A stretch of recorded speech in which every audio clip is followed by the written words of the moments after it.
James. Well, along with that, we've now seen the walkie-talkies exploded, and now they've hit Hamas operatives meeting to talk about what to do. This would seem to be there'd be other benefits as well, and I'd love to hear your thoughts on this. Number one, I imagine that this would be psychologically hugely crippling to Hezbollah and their operatives, who would now be just, completely paranoid because they don't know where the next thing that's going to literally explode on them is. But also, it seems they'd have a huge intelligence trove now on, who is in Hezbollah, who these people are, everybody who went to the hospital. They've got information now on everybody who's now linked at the level where they'd be getting one of these pagers. Could you speak to that a bit? Yeah, when there's such a massive security breach as this was, any organisation that suffers from it immediately wants to carry out investigations to find out who was responsible. Because, of course, if they're still active within the organisation, which they probably are, then they could do even more damage. And so it becomes critical, and that in itself is a crippling operation where everyone's under suspicion, or many people are under suspicion.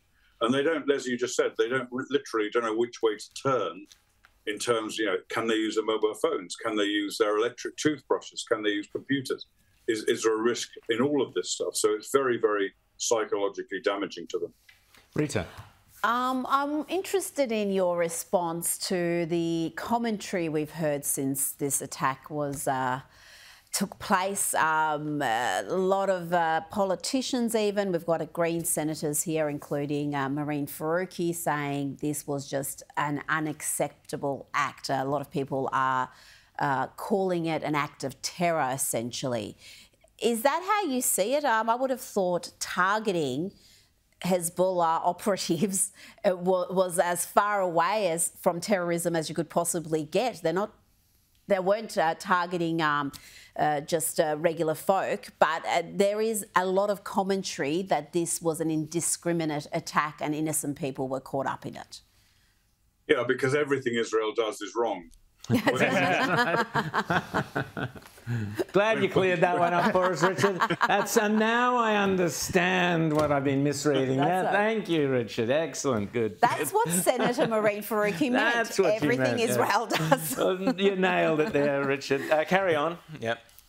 Yeah, I mean, Israel carries out an attack in Gaza to kill terrorists hiding behind human shields, and tragically, uninvolved civilians sometimes die, despite the precautions that the IDF take.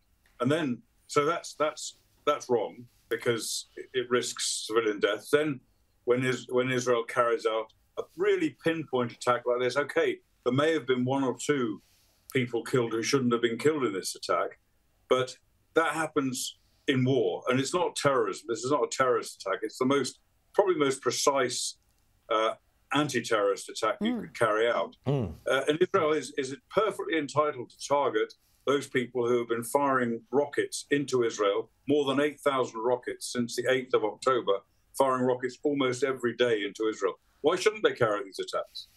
And Richard, just you mentioned that, so surely now we can expect to see tell us what the war goals are. Netanyahu said the goal is to get those people who had to move out of northern Israel because of those rocket attacks you mentioned.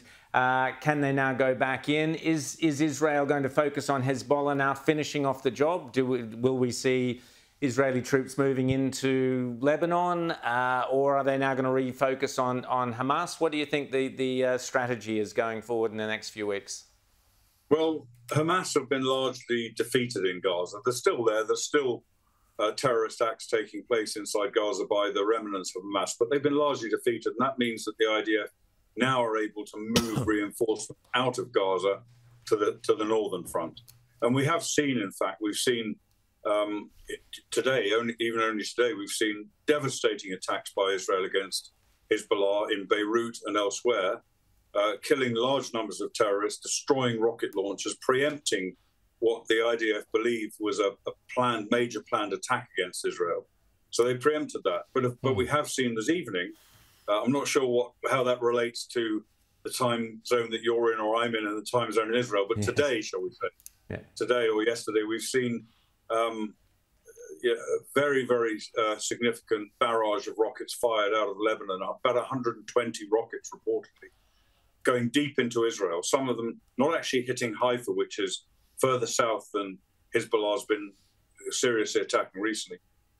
Not actually hitting Haifa, but hitting a lot of places nearby Haifa. So it's a real move. It's a real change, I think, in Hezbollah's actions. It shows that they are, they're really reeling from what's happened. I'm sure of those 120, most of them will have been intercepted by Iron Dome and other air defense systems, but there may well have been, and literally the reports are coming in now about this, there may well have been a number of Israeli casualties. There's been quite widespread fires caused in northern Israel by some of these rockets that have landed, in probably mainly in open or forested areas.